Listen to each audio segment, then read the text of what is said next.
أعوذ بالله من الشيطان الرجيم. بسم الله الرحمن الرحيم.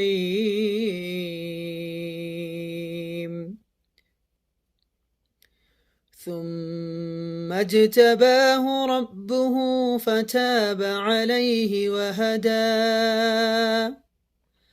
قال اهبطا منها جميعا بعضكم لبعض عدو، فإما يأتينكم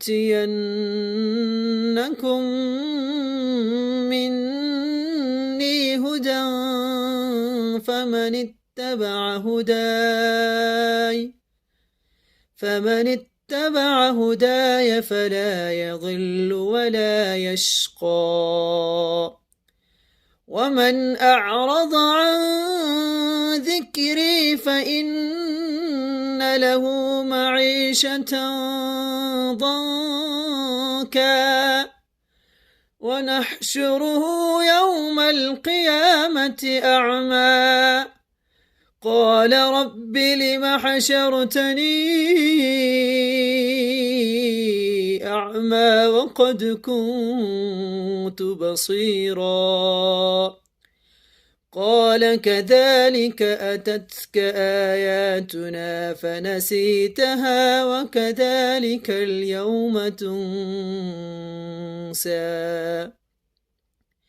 وكذلك نجزي من أسرف ولم يؤمن بآيات ربه ولعذاب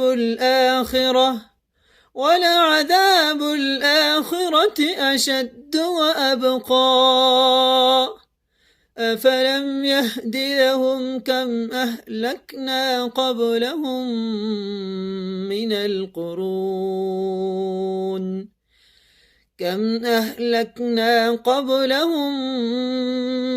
القرون يمشون في مساكنهم إن في